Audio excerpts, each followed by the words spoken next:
Okay, listener, let's dive into the source material you shared with us.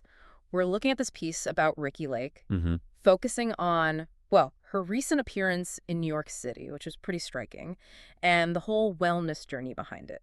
Yeah, those photos definitely made waves. I mean, at 56, she just looked incredibly radiant, didn't she?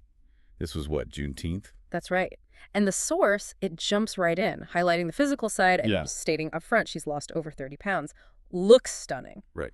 But I think our deep dive here is really about more than just the numbers on the scale. It's the story the source is building. Absolutely. It spends quite a bit of time actually detailing her look that day. Hmm. The sleek, all-black outfit. Yeah, the plunging neckline, the leather bomber jacket. It Yeah. sounds quite dramatic. Even the heels. Totally. It paints this picture of someone really owning it, down to the styled silver streaks in her hair and the makeup. Very confident. It feels like the source uses that specific moment, that visual, as a sort of anchor for her bigger journey. Hmm. It does note she's been pretty open about this wellness path, sharing it, I think, since October 2023. Yeah, that's the timeline it traces back.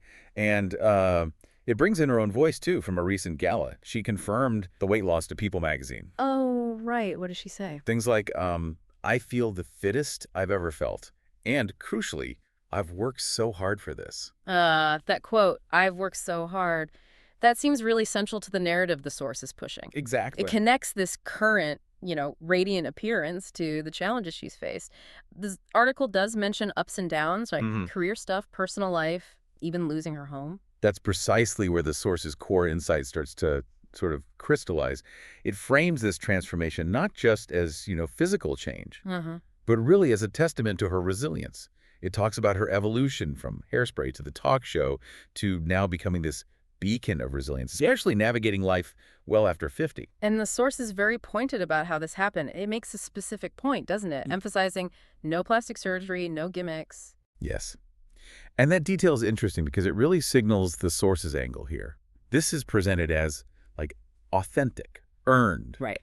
through hard work, confidence, and grace. It deliberately contrasts it with, say, cosmetic procedures, framing it as purely internal effort, intentional choices. So the story being told is one of evolution, definitely, and not just, getting older or finding some quick fix. It's about bouncing back, choosing a direction. Exactly. The piece explicitly connects her public look, her physical state, Yeah. to the internal work she says she's done and the conscious decisions she's making about her life right now. So thinking about this for you, listener, the source really puts forward this powerful idea that transformation, this kind of evolution, isn't really tied to age. Yeah, and it's possible even after facing pretty significant hurdles in life. What's compelling, at least within this source's narrative, is this idea that her appearance now is kind of the outward sign of her commitment to, what was the phrase, choosing her own adventure. Right. Choosing her own adventure now. So considering how the source emphasizes resilience, that hard work, those intentional choices driving this, well, it makes you think, doesn't it?